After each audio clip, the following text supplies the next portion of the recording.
Hello and welcome to the management classes. आज इस video में हम लोग कंसेप्ट ऑफ टैरिफ को डिस्कस करेंगे। हम जानेंगे टैरिफ क्या होता है, कितनी तरह का होता है और ये क्यों इंपोज किया जाता है, यानी फंक्शंस ऑफ टैरिफ को हम डिस्कस लास्ट में करेंगे। देखिए, टैरिफ कहते किसे हैं, पहले कंसेप्ट की बात करें। आइडिया क्या है? ये कंट्री है, ठीक है। टैरिफ हम कहते हैं एक टैक्स को। ये टैक्स ही है जो कंट्री के अंदर प्रोडक्ट और इनकम पर लगाया जाता है। जब हम इसको इंटरनेशनल लेवल पर लगाते हैं इसी टैक्स को, तो उसको टैरिफ कहते हैं। यानी जब कोई चीज आपकी कंट्री में प्रोड्यूस हुई, ठीक है, और आपने उसको सेल करी आउटसाइड किसी और कंट्री को, country of the world, country कर लीजिए इसको, कंट्रीज ऑफ द वर्ल्ड, ठीक है। तो यहां पर जब ये बॉर्डर को क्रॉस करेगी तो यहां एक टैक्स लगेगा, क्योंकि आपके यहां प्रोड्यूस हो रही है और आप दूसरी जगह इसको भेज रहे हैं। तो ये बेसिकली है क्या? एक्सपोर्ट। ये आपका एक्सपोर्ट है ना। इसके ऊपर जो टैरिफ लगेगा, इसके ऊपर जो टैक्स लगेगा, उसको हम कहते हैं टैरिफ। और क्योंकि ये इंपोर्ट के ऊपर, एक्सपोर्ट के ऊपर लगा हुआ है, तो हम इसको कहते हैं एक्सपोर्ट टैरिफ।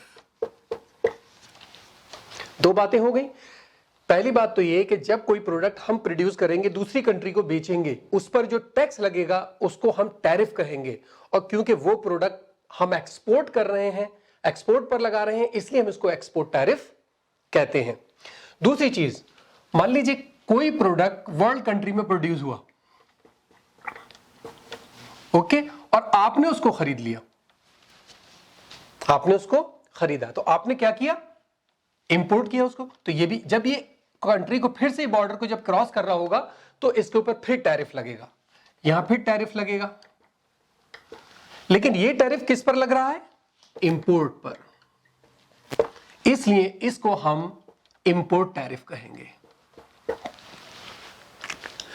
इंपोर्ट के ऊपर जो टैक्स लगे वो इंपोर्ट टैरिफ, एक्सपोर्ट के ऊपर जो टैक्स लगे वो एक्सपोर्ट टैरिफ। लेकिन क्योंकि एक्सपोर्ट टैरिफ ज्यादातर कंट्रीज नहीं लगाती हैं, क्योंकि हर कंट्री चाहती है कि एक्सपोर्ट हम ज्यादा से ज्यादा करें और फॉरेन करेंसी हमारे पास आए, इसलिए टैरिफ को जनरली ये हम सिनोनिम करते हैं इंपोर्ट टैरिफ से। अगर जनरल हम बात कर रहे हैं कि इंपोर्ट टैरिफ लगा, वो टैक्स लगा, tariff tariff tariff tariff, import tariff उसका मतलब होता है। क्योंकि एक्सपोर्ट पे जनरली कोई कंट्री नहीं लगाना चाहती है। इत्तेफाक होता है कोई उनका कोई टूल यूज कर रहे हैं फिस्कल या मॉनेटरी पॉलिसी के, या अपनी कंट्रीज को सेव करने के लिए कोई एक्शन लिया जा रहा है, उसमें वो कभी कभी एक्सपोर्ट टैरिफ लगा दें। यानी अब मान ली सारे प्रोड्यूसर सारा का सारा एक्सपोर्ट कर रहे हैं, अपनी कंट्री के लिए बच ही नहीं रहा है, और अपनी कंट्री के अंदर प्राइसेस बहुत हाई हो रहे हैं, डिमांड बढ़ रही है और सप्लाई शॉर्टेज है, उस पर वो कभी कभी लगा देंगे, ठीक है साहब एक्सपोर्ट पर भी टैरिफ लगा दिया, पहले कंट्री की डिमांड को पूरा करो। लेकिन ये जनरली होता नहीं है, क्योंकि प्रोड्यूस इतना करते हैं कि वो अपनी कंट्री को भी रखें और बाहर के मुल्कों में भी जाकर उसको बेच दें, ठीक है। तो ये तो हुआ टैरिफ। अब पहले इसको देखते हैं कि टैरिफ होता कितनी तरह का है। टाइप्स ऑफ टैरिफ की बात करते हैं।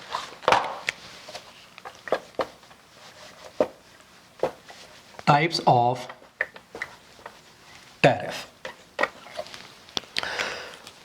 टैरिफ जनरली तीन तरह का होता है जो हम आमतौर पर पढ़ते हैं, जिसमें एक स्पेसिफिक टैरिफ होता है, एड वैलोरम टैरिफ होता है, और इन दोनों के मिक्सचर से एक कंपाउंड टैरिफ बनाया जाता है। तो पहले देखिए स्पेसिफिक टैरिफ कौन सा होता है।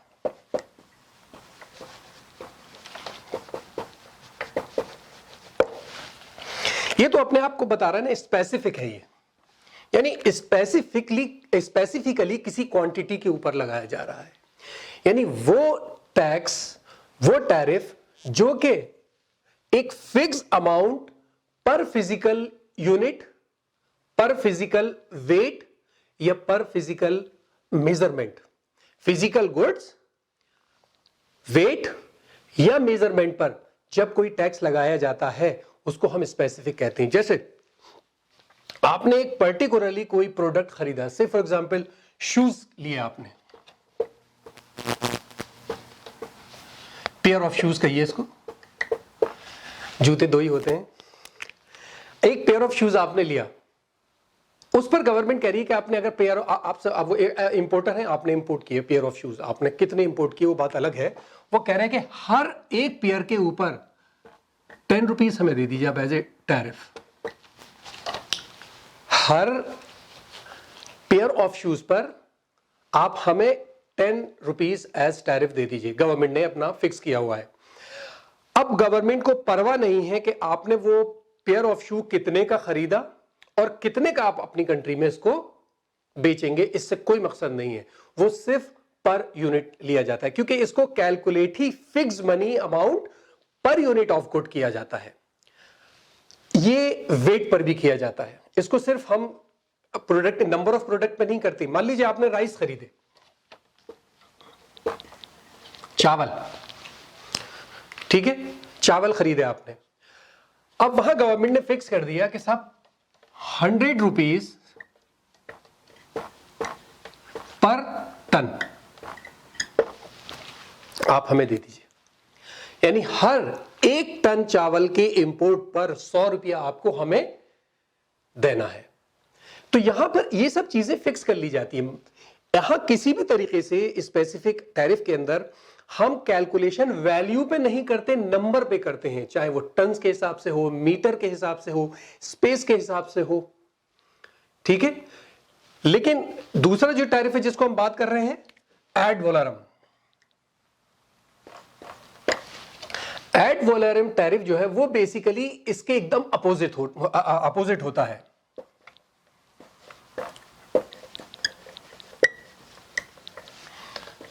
एड वोलोरम टैरिफ, इसको नंबर से कोई मतलब नहीं है। ये तो कहता है कि आपने जो भी इंपोर्ट किया है उसकी वैल्यू कितनी है, उसकी 1% फिक्स कर दी जाती है, उस पर टैक्स लिया जाता है। यानी सपोज कर लीजिए आपने एक कार खरीदी, कितनी भी कार खरीदने, मैं एक पर एग्जांपल आपको दे रहा हूं, उस कार की कुछ भी वैल्यू हो, गवर्नमेंट कहती है उसमें कि 5% आप हमें टैक्स दे दिए। मैं बहुत कम बता रहा हूं समझाने के लिए, टैक्स बहुत होता है और खासतौर से कार्स वगैरह पर तो बहुत होता है। गवर्नमेंट कहती है कि 5% हमें दे दीजिए, ठीक है। अब अगर आपकी कार 1 लाख की है,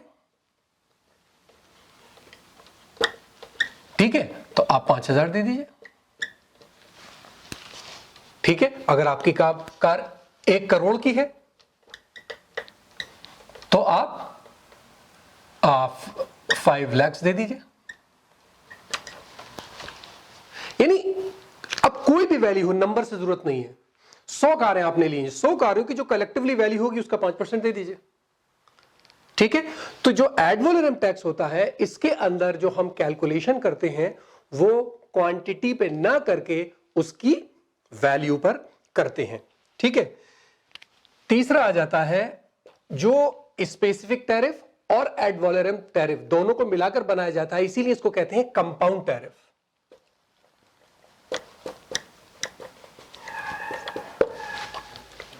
यानी इसके अंदर दोनों चीजें आ जाती हैं।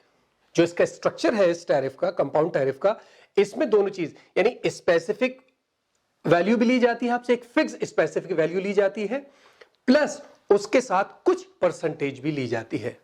यानी आपसे कहा गया कि साहब आपने एक कार ली तो इस पर एक फिक्स है कि 5% तो फिक्स है, 5 रुपीज तो 5 रुपीज 50 रुपीज इस पर फिक्स है, यानी ये स्पेसिफिक हो गया, हर कार पर आपको इतना देना है, ठीक है। लेकिन कारों की वैल्यू ज्यादा कम भी तो होती है। आपने एक मारुति मंगाई, एक मर्सिडीज मंगाई, ठीक है।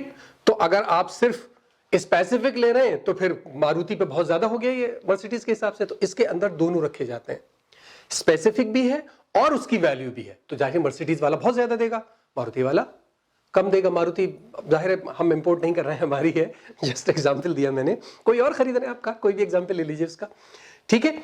तो ये कंपाउंड टैरिफ जो होता है ये दोनों तरह से काम करता है और ये सबसे ज्यादा इफेक्टिव होता है अपनी कंट्री की इंडस्ट्रीज को प्रोटेक्ट करने के लिए, ठीक है। एक चौथा है जो मैंने इसको शुरू में बताते वक्त नहीं बताया था, क्योंकि जनरली आपको बुक्स में ये मिलेगा नहीं, हम लोग जब लिखते हैं तो यही लिखते हैं। लेकिन मान लीजिए आपसे पूछ लिया जाए कि स्लाइडिंग स्केल टैरिफ कौन सा होता है, तो मैंने सोचा ये आपको मैं बता दूं। एक टैरिफ होता है स्लाइडिंग स्केल टैरिफ।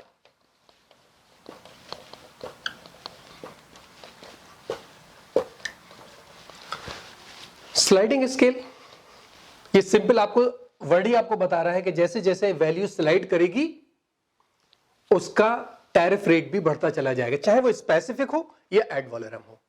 जैसे मान लीजिए कार का एग्जाम्पल हमने लिया था, हमने देखा कार जो है वो 1 लाख की है, ठीक है। तो मान लीजिए अगर स्पेसिफिक टैरिफ है तो हमने कहा साहब 100 रुपये देना है आपको, और अगर एड वैलोरम टैरिफ है, ठीक है, 5% देना है। अगर कार 1 लाख की है, कार 10 लाख की है, ठीक है, तो इसको मान लीजिए हमने 800 कर दिया, आपको 800 स्पेसिफिक टैरिफ देना है या 15% एड वैलोरम टैरिफ देना है। इसी तरह से बढ़ाते चले जाइए।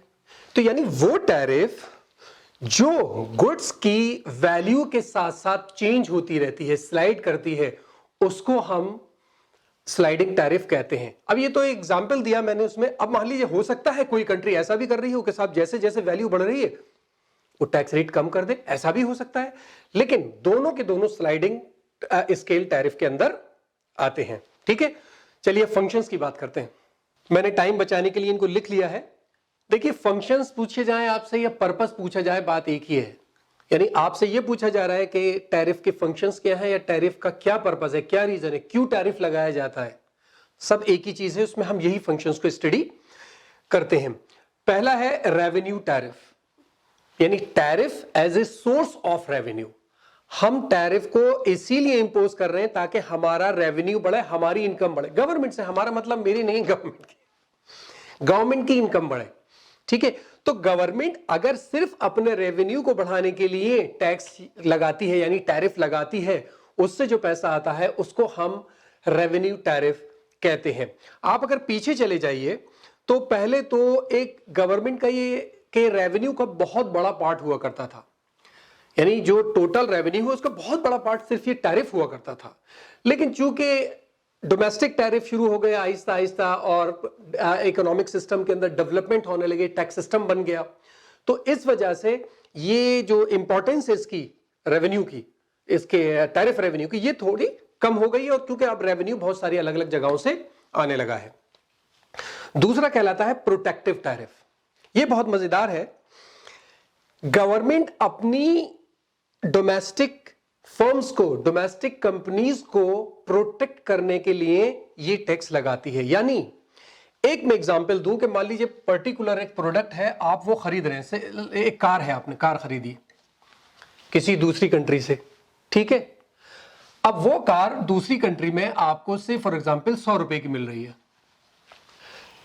ये इंटरनेशनल मार्केट में, और ये आपकी डोमेस्टिक कंट्री के अंदर से फॉर एग्जांपल 110 की मिल रही है। आपके कंट्री में जो प्रोड्यूसर हैं वो 110 की बेच रहे हैं, लेकिन बाहर से आपको 100 की मिल रही है, तो आप इंपोर्ट करेंगे, ठीक है। अब मान लीजिए आपने इंपोर्ट करना शुरू कर दिया, सारे लोग एक साथ इंपोर्ट करते जा रहे हैं। मान लीजिए इंडिया के सारे लोग, अगर इंडियन गवर्नमेंट टैक्स हटा दे कार पे से, तो सारे लोग अगर सस्ती कारें इंटरनेशनल मार्केट में मिलने लगे, तो सारे लोग अगर बाहर से खरीदने लगेंगे कारें, तो जो हमारी अपनी कंपनीज हैं जो कार प्रोड्यूस कर रही हैं, उनका क्या होगा? सारे लोग अगर यहां से खरीदने लगेंगे तो ये जो कंपनीज हैं, डोमेस्टिक कंपनीज, ये भी तो प्रोडक्ट बना रही हैं। जब ये बना रही हैं तो लेबर लगाई हुई है, इन्होंने लेबर को सैलरी चाहिए, ठीक है। तो ये जब प्रोडक्ट इनका नहीं बिकेगा तो ये इनको निकालेंगे, लेबर को निकालेंगे। जब लेबर निकलेगी तो उनकी सोर्स ऑफ इनकम खत्म हो जाएगी। जब उनकी सोर्स ऑफ इनकम खत्म होगी तो कंट्री के अंदर प्रॉब्लम आएगी, स्टैंडर्ड ऑफ लिविंग कम होगा, प्रॉब्लम्स आएंगी। तो चूंकि अपनी डोमेस्टिक फर्म्स को बचाना है कि इनका प्रोडक्ट बिकता रहे, तो वो गवर्नमेंट क्या करती है कि ठीक है साहब, ठीक है, इसके ऊपर 20 रुपीज हमें टैक्स देना है। आप जो खरीदेंगे इसमें से 20 रुपीज आपको हमें टैरिफ देना है। अब क्या हुआ, जब गवर्नमेंट ने कार पर टैरिफ लगा दिया, इंपोर्टेड कार पर टैरिफ लगा दिया, तो उसके प्राइस बढ़ गए। अब कंज्यूमर को जो ये जाकर पड़ेगी वो 120 में। अब कंज्यूमर को 120 में पड़ेगी तो उसको अपनी कंट्री की कार ज्यादा अट्रैक्टिव दिखेगी, ठीक है। उसे अपनी कंट्री की कार अब ज्यादा अट्रैक्टिव दिखेगी और वो अपनी कंट्री की कार को खरीदेगा।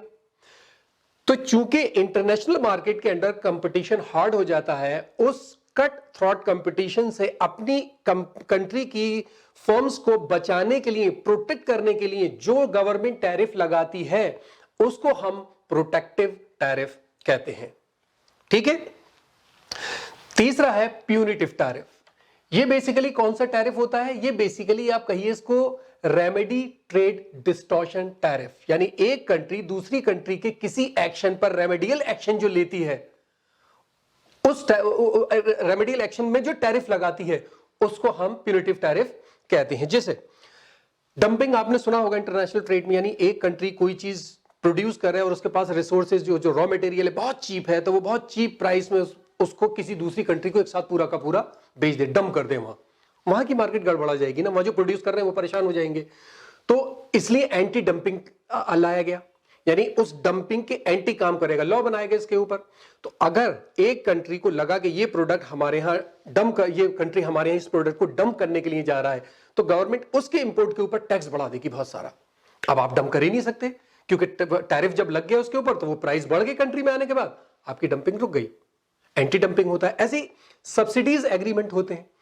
कुछ गवर्नमेंट अपने एक्सपोर्टर्स को सब्सिडीज देते हैं कि आप हमसे सब्सिडी लीजिए और खूब प्रोड्यूस करके एक्सपोर्ट कीजिए। जब दूसरी कंट्री के पास वो बहुत कम प्राइसेस में आने लगेगा तो उसका अपना प्रोडक्ट बिकना बंद हो जाएगा।